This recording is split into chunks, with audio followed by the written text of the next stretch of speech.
It's time to get the inside info on BYU with Cougar insider Mitch Harper of KSLSports.com on 97.5, the KSL Sports Zone.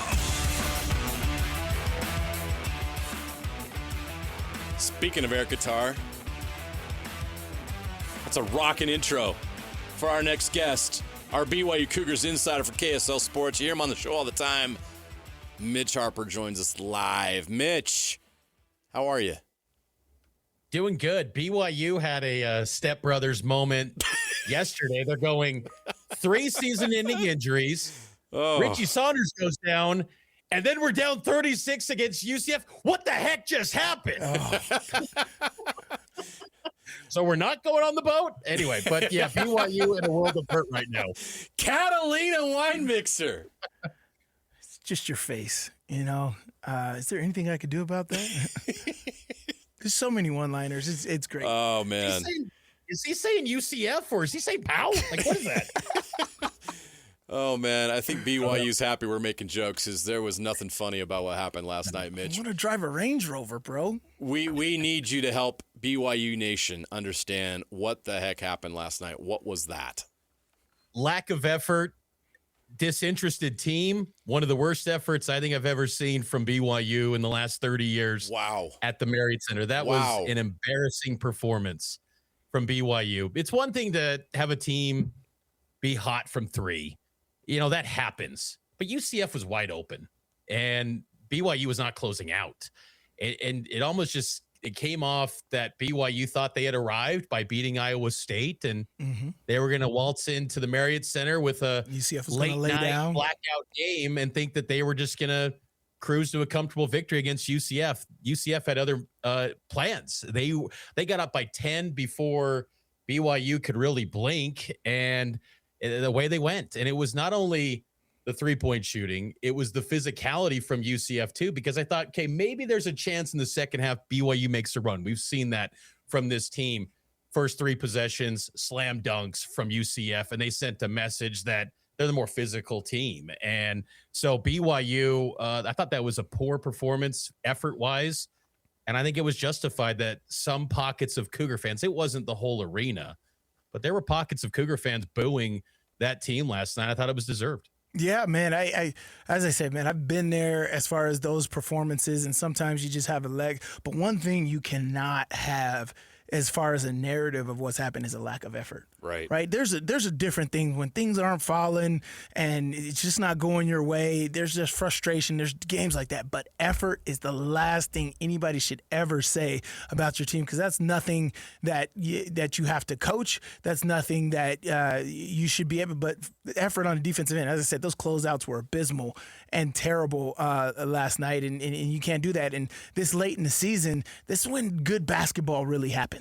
Right, good, and that's what everybody loves about the college game is good team basketball, and that's what you saw from UCF last night. And of course, as you said, coming out of halftime, sending a message, making sure you're putting teams away, and that is championship effort, man. And again, optimistically, I said this earlier, is that you could take that because it's still the regular season. You can still fix this essentially, but lack of effort is the last thing you want to see, especially after a performance you did on Saturday. And guys just expecting. So is that what you take from that, Mitch? So what I thought is, like, in football games, I can see sometimes that guys kind of sit on the sidelines or on the game on the sidelines and just look at, like, I'm expecting AJ to make that play. Right, I'm expecting Rob to make that play.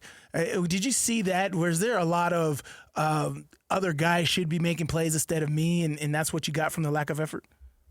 Definitely. And I think that, now you're in a situation, BYU, where you're looking for consistency from guys not named AJ DeBonsa and Rob Wright. And Rob ended up with 20 points, but it was an up and down night for Rob Wright.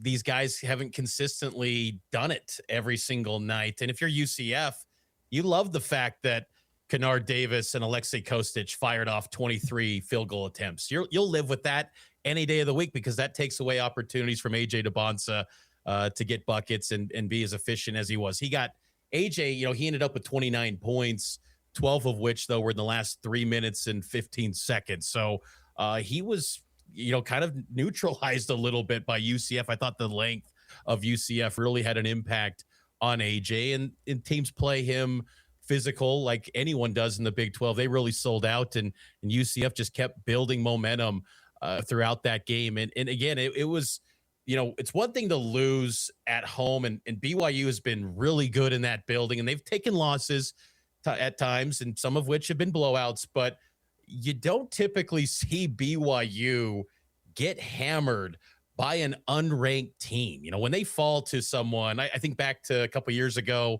in the WCC, they got beat handily by Gonzaga. I think it was by 37. It was the Zags. They were a top 5 team.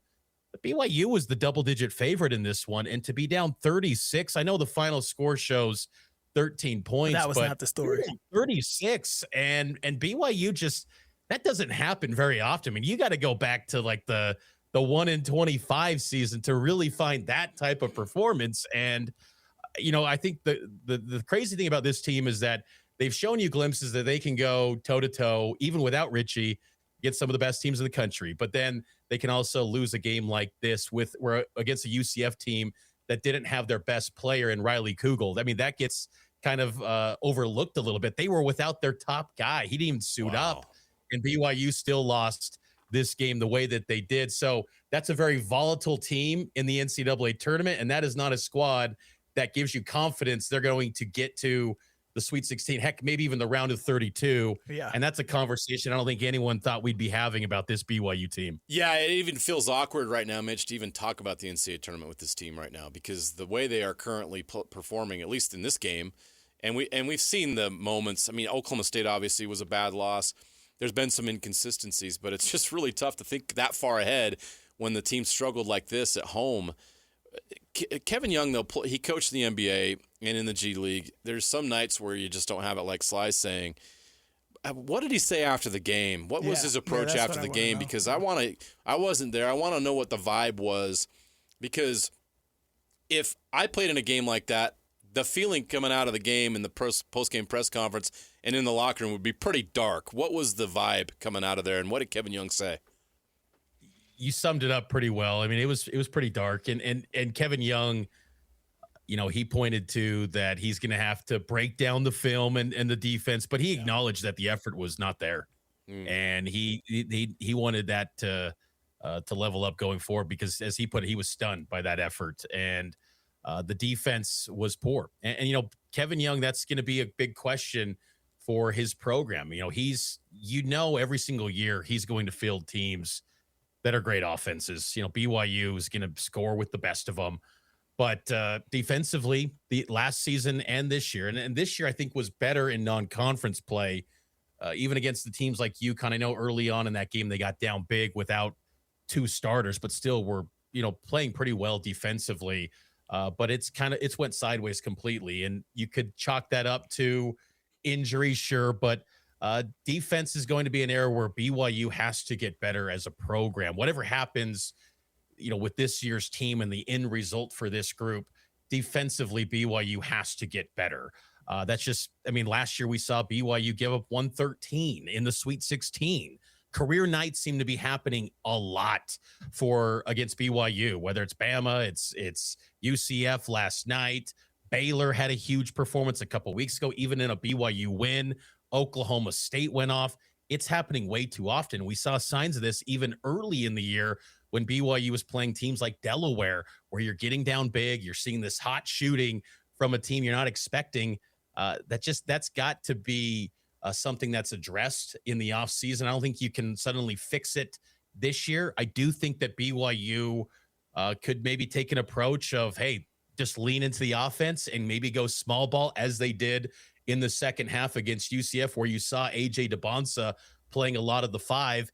Maybe that's the direction they need to go, and just admit defensively they're a liability, but you're going to try and outscore some teams, and maybe that's the recipe going forward, because BYU's bigs were a non-factor last night, and they didn't really play at all in the second half, as Kevin Young chose to go with that smaller lineup, which gave them a little bit of a fight in that second half. So it's tough. And I think what makes it difficult for BYU is that there were just such high expectations for this team to be among, the top teams in the country, and be in the conversation to, at a minimum, get to the Sweet 16. And feels like that would be quite the accomplishment at this point. Yeah, I mean, yeah, it sucks, man. Because I mean, the problem is like you're dealing with. We're talking about next year and your defense and this that you're going to have potentially with the transfer portal and all this stuff going on is a whole new roster, right? And because you're getting AJ DeBonsa's one and done. He's going to top 5 draft, top 3 draft pick.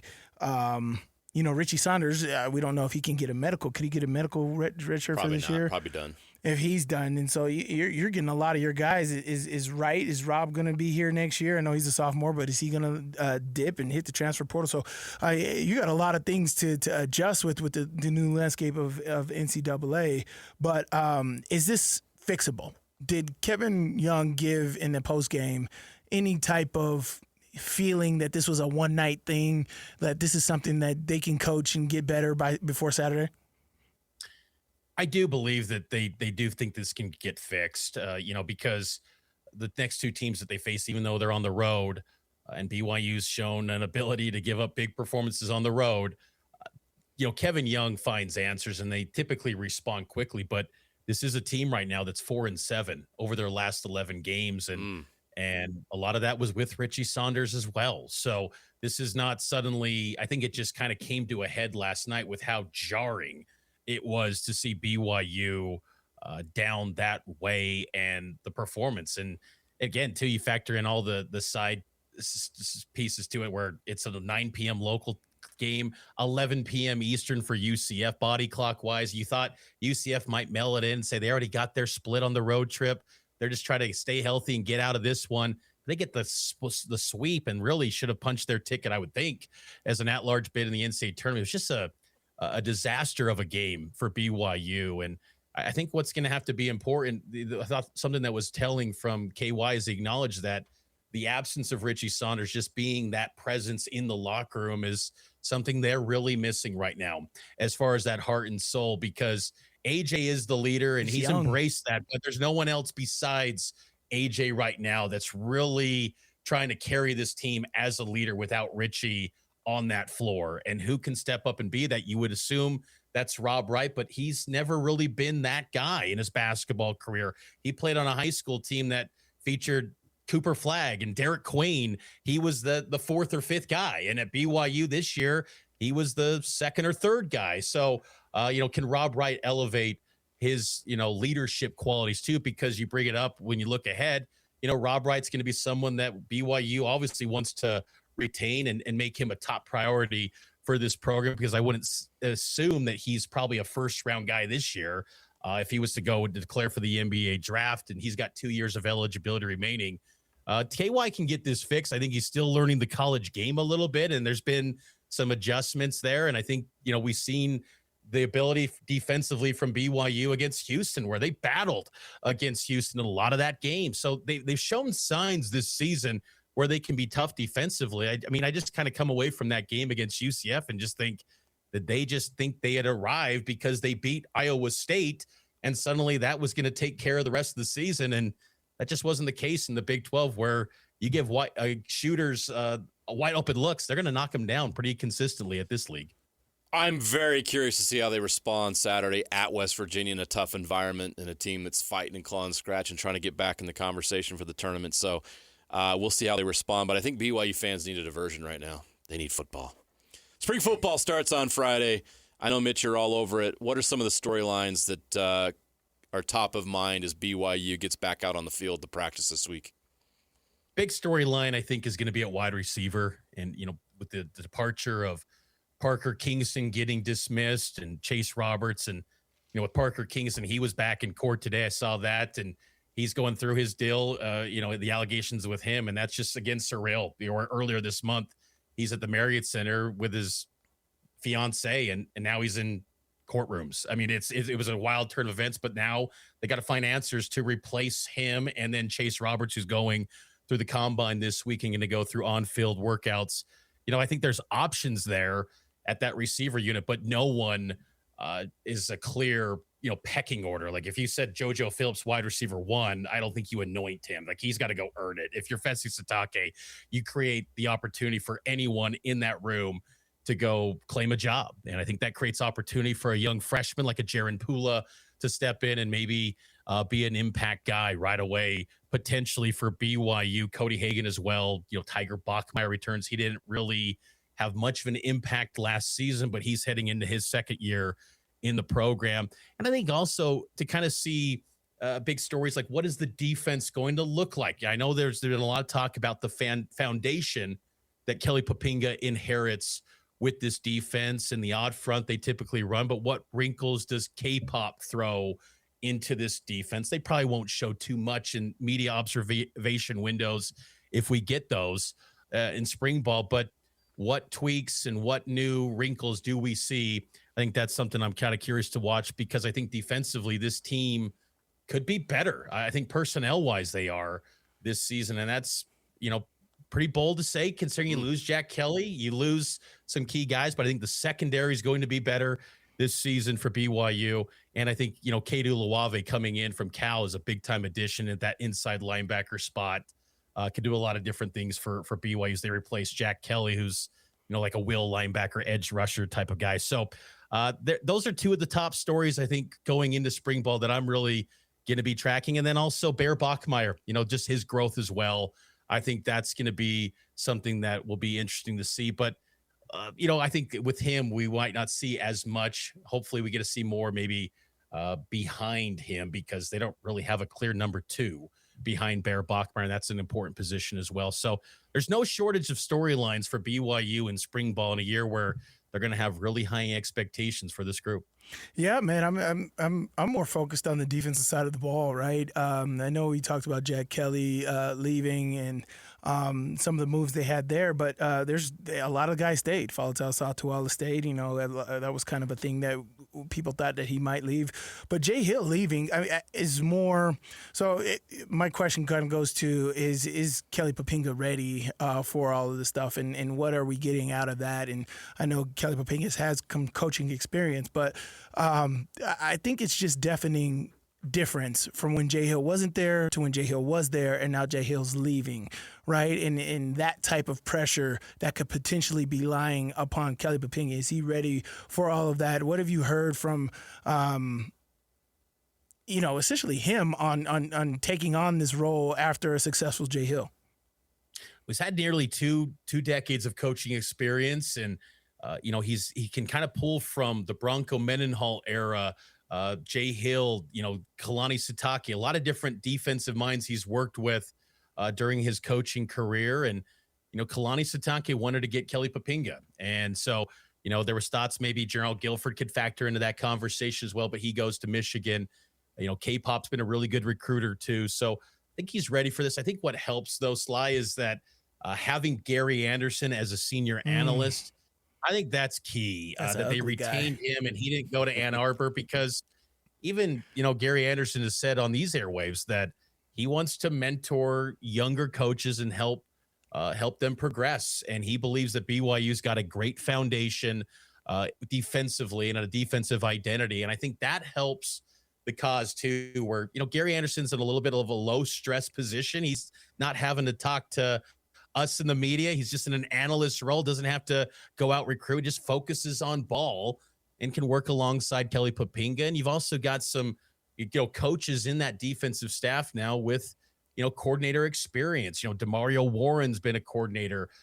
Lewis Walker, the new cornerbacks coach, he's also been a coordinator. And of course, Kalani Sitake as well. So I think that there's a lot of help around him to lift him up. But yeah, I think it's a big adjustment, because the years without Jay Hill defensively, BYU was okay in the Kalani era, but nothing great. Whereas the last 2 years, they've been one of the best defenses in the Big 12, and it's no surprise they've won 23 football games. So it's critical, and I think that personnel-wise, that's where I do think that BYU's got a lot to be excited about. They did not make a push to add people in the portal along the defensive line, because there's a lot of young freshmen and sophomore that they are really big on, that they think have big futures, like a Hunter Clegg.